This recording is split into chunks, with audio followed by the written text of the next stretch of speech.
মেহমান দেখলে খুশি হওয়া এটা হবে ঈমানের আলামত।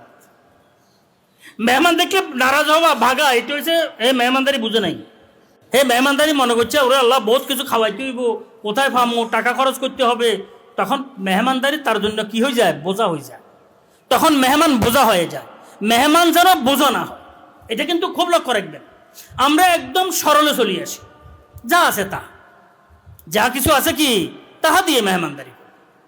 পানি আছে পানি, পানি বিস্কুট আছে পানি বিস্কুট, রং চায়ের ব্যবস্থা আছে রং চায়ের ব্যবস্থা, পান আছে পান। আগে তো আমরা আসলে মেহমানের পান দিয়ে দিত, এটা আরেক সুন্দর মেহমানদারি ছিল।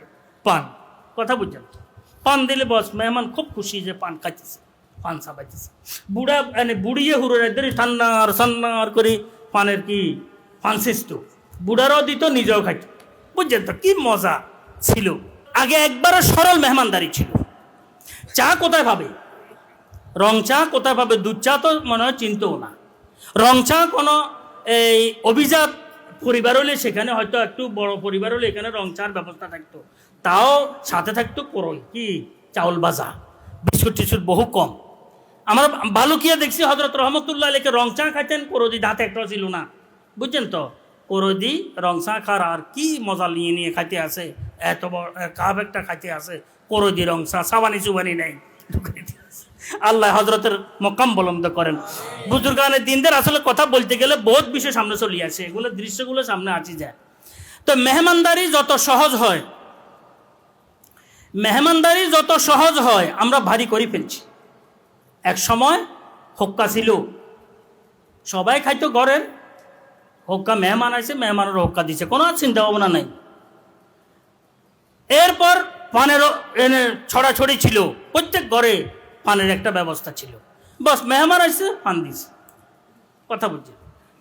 এরপর এখন রং চা চা ইত্যাদি ব্যবস্থা করে। তা আমার কত হয়েছে, আমার যতটুকু সামর্থ্য আছে এর আন্দরে একজন মেহমান 3 দিন থাকলে যেন আমার জন্য বোঝা না। কারণ 3 দিন তো একজন মেহমানকে রাখার এমনি কি আছে, সুন্নত তরিকা আছে, বুঝেন না কথাটি। তাহলে 3 দিন রাখতে যেন আমার উপরে কোনো বোঝা না হয়, এমনভাবে সাদা সিধা চলি। আর মেহমানদের জন্য কোনো রকমের ভিন্ন কিছু করতে গেলে, করজ বরজ করতে গেলে, বড় ধরনের কিছু আয়োজন করতে গেলে অবশ্যই পেরেশানির সম্মুখীন হইতে হয়।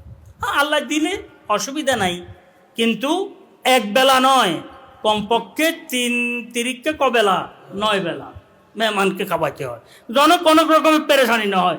মেহমানের সাথে কথা বলতে যেন কোনো রকমের মলিনতা না আসে, আওয়াজ ছোট না হয়, তারপরে পকেটে হাত দিতে না হয়, বউর সাথে ফুসফুস করে কথা বলতে না হয়, কিরে কবে আসে কবে যাইব, বউ আমি কেন জানি কবে জানো, তুমি কাছে আয় বসে রয়েছি, তোমার কারে কি দোস্ত বলছো, বুঝলেন তো। এবারে জামাই বউ ঝগড়া শুরু করছে, এগুলোর কিছু নেই।